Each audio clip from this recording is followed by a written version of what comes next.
Ini pelajaran ma'asyiral hadirin.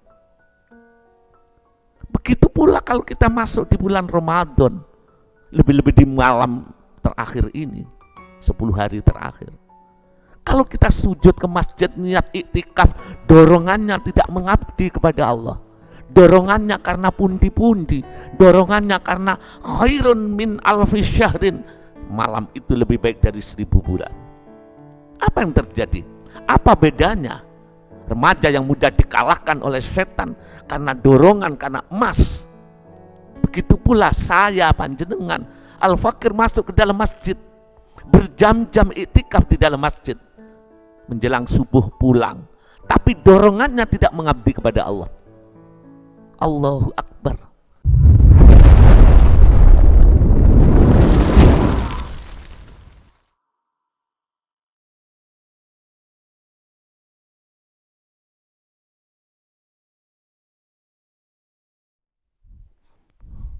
Assalamualaikum warahmatullahi wabarakatuh.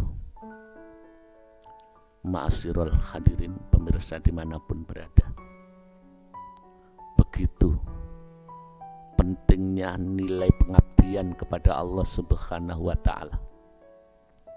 Karena kunci rahmat Allah, kunci ampunan Allah, bahkan kunci itkun minannar pada 10 hari terakhir di bulan puasa, kuncinya adalah pengabdian kepada Allah. Ya, walaupun kita ini ibadah dengan sungguh-sungguh, nampaknya lahir seperti itu, tapi kalau tidak bernilai pengabdian seperti halnya yang kita terangkan, maka tidak akan sampai kepada Allah. Hari ini 10 hari di bulan puasa, Allah akan membebaskan orang-orang yang beriman dari api neraka. Kuncinya itu adalah hati. Hati sebagai kunci untuk mendapatkan rahmat itu. Termasuk di dalamnya 10 hari di bulan puasa, di bulan Ramadan ini. Ini adalah merupakan fadl berupa Lailatul Qadar. Diberikan kepada siapa Lailatul Qadar itu? Diberikan kepada siapa? Itkun minan nar, dilepasnya dari api neraka, dibebaskan dari api neraka. Hamba yang mana yang mendapatkan itu, ma'asyiral hadirin? Oleh karena itu mari kita perhatikan permasalahan inilah yang paling penting. Karena kita ini mendapatkan sesuatu itu hanya instan, lakukan, terus kita melakukan. Walaupun Allah itu Rahman Rahim, tetap diterima insya Allah ibadah kita, walaupun kita tidak mengerti. Tapi alangkah baiknya kalau kita ini mengenal prosesnya. Sehingga Allah sendiri mengatakan, Qul hal yastawil ladzina ya'lamuna wal ladzina la ya'lamun. Jadi Allah mengatakan, katakan wahai kekasihku Muhammad, adakah sama orang yang mengetahui, orang yang tahu proses untuk menuju Allah, dan orang yang tidak mengetahui? Jelas tidak sama, ma'asyiral hadirin. Intinya adalah pengabdian. Pengabdian di sini selain kita mengabdi sesuai dengan sunnah Rasul, yang utama adalah hati. Hati bernilai pengabdian yang telah kita lakukan seperti itu. Kemarin dikatakan pengabdian itu adalah dorongan. Dorongan hati melaksanakan perintahnya Allah. Dorongan jiwa karena taat tunduk kepada Allah. Murni mukhlishina lahuddin. Oleh karena itu kita sudah masuk hari keberapa di 10 hari yang terakhir ini. Oleh karena itulah mari kita perhatikan dengan sungguh-sungguh. Hati ini adalah sumbernya. Oleh karena itu kita masuk di bulan Ramadan. Mestinya ini bulan suci, hati harus suci. untuk kita persiapkan untuk menerima fadl Allah yang ada di bulan Ramadan itu, ma'asyiral hadirin. Bagaimana Allah akan memberikan suatu fadl Lailatul Qadar kalau dorongan kita ini menyalahgunakan? Mestinya kita ini iktikaf di masjid, didorong oleh ketaatan kita kepada Allah. Mestinya kita ini puasa, beribadah dengan sesungguh-sungguhnya di bulan Ramadan. Ini didorong untuk tunduk kepada Allah. Coba bayangkan apabila kita tidak tunduk kepada Allah, tidak ada dorongan kepada Allah. Lemah sekali iman kita ini, sehingga mudah dikalahkan. Ya, oleh karena itulah wajib membersihkan hati. Tazkiyatun nafsi anir rodaili wajibatun. Wajib untuk membersihkan hati. Sekali lagi, membersihkan hati harus ada gurunya, harus ada murabbi, harus ada pembimbingnya, sehingga kita berjalan menuju Allah tidak sampai tersesat di jalan, lurus sesuai dengan permintaan kita, ihdinas siratal mustaqim. Dalam hikayah ini terjadi pada zaman Bani Israel. Ada seorang remaja yang ahli ibadah. Beliau itu tekun melaksanakan perintah Allah, hidupnya untuk mengabdi kepada Allah. Suatu saat remaja itu mendengar ada di suatu daerah, yang daerah itu sering memuja suatu pohon yang sudah tua. Kalau ada hajat kebutuhan, menaruh makanan di situ. Kalau ada hajat kebutuhan, menaruh uang di situ dengan harapan dikabulkan. Pemuda itu marah melihat itu karena terjadi kesirikan. Maka remaja itu membawa parang, membawa pecok ya, itu istilahnya, untuk menebang pohon karena ini sumber kesirikan. Didorong dengan kekuatan, dorongan untuk menghilangkan kesyirikan karena Allah. Niatnya aku berjuang karena Allah, tapi hati didorong untuk melaksanakan perintah Allah karena harus tidak ada kesyirikan. Remaja itu datang, akhirnya datang di situ, mulai mau ditebang. Datang seseorang yang sudah agak tua, melarang. Dialah setan yang penunggu itu. Hai anakku remaja, hentikan. Kalau tidak kamu hentikan, kamu akan saya bunuh. Remaja itu dengan kekuatan dorongan, aku ini karena Allah, terjadi perang.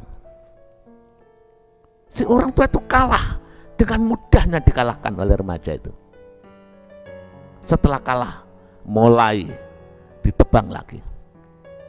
Belum sempat, hanya seberapa persen datang lagi yang kalah tadi.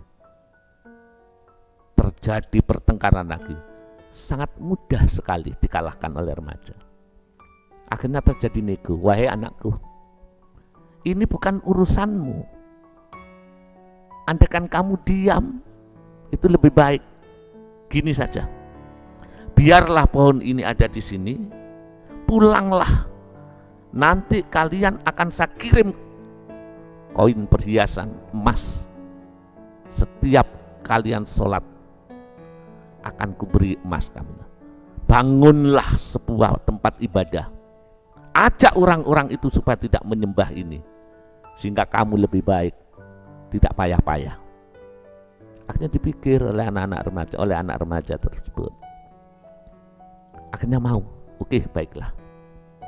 Ketika pulang setiap sholat dibuka sajadah yang menghampar, ternyata ada 3 koin emas.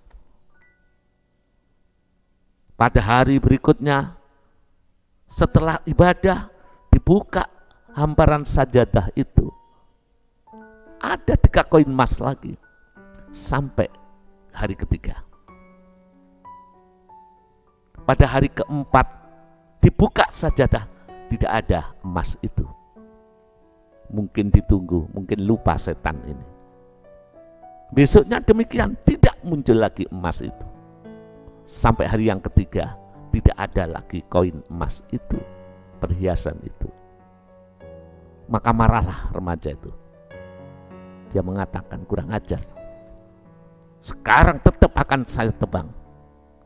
Kemarahan remaja itu berangkat menuju tempat yang mau ditebang. Muncul si setan yang berubah seperti itu. Maka terjadi peperangan. Akhirnya apa yang terjadi? Remaja itu kalah bertekuk lutut di hadapan setan. Sekali lagi kalah. Akhirnya dengan merengek mengatakan, mengapa kamu menang dengan saya? Padahal kemarin-kemarin itu kau kalah dengan aku. Jawaban ini merupakan pendidikan bagi kita. Sekarang kamu mudah saya kalahkan, anak muda. Mengapa? Karena marahmu, berangkatmu untuk memotong pohon ini bukan didorong pengabdian kepada Allah. Kamu didorong karena kamu tidak saya beri koin atau perhiasan emas. Maka selama kamu tidak mengabdi kepada Allah, ada dorongan selain Allah, kamu akan lemah dan kamu akan bisa kukalahkan. Ini pelajaran ma'asyiral hadirin. Begitu pula kalau kita masuk di bulan Ramadan, lebih-lebih di malam terakhir ini, 10 hari terakhir.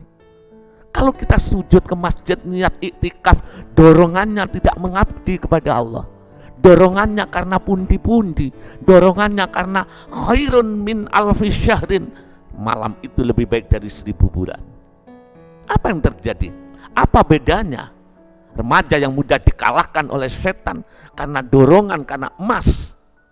Begitu pula saya, panjenengan, al-fakir masuk ke dalam masjid, berjam-jam iktikaf di dalam masjid, menjelang subuh pulang, tapi dorongannya tidak mengabdi kepada Allah. Allahu Akbar. Dorongannya ada lin nafsi bin nafsi, karena mengikuti kepentingan nafsunya. Apa bedanya dorongan mengabdi kepada Allah, dorongan dan dorongan dengan emas? Yang satu dorongan karena Lailatul Qadarnya, yang satu dorongan karena pahala, tidak ada tunduknya kepada Allah. Dari sinilah ma'asyiral hadirin, Al-Fakir mengingatkan kami pribadi dan anak-anak saya dan yang mau mendengarkan ini, kita rubah mindset, dorongan jiwa. Walaupun lesan lillahi ta'ala, tapi kalau dorongan itu nyimpang dari Allah, lemahlah iman kita, mudah dibujuk nafsu, mudah dikalahkan oleh syaitan. Ya, saya kira mari kita renungkan ini, mumpung ada kesempatan, mumpung kita ini ada kesempatan. Kalau nanti itu mardudun wa madrubun liwajhi sohibi, karena tidak ikhlas,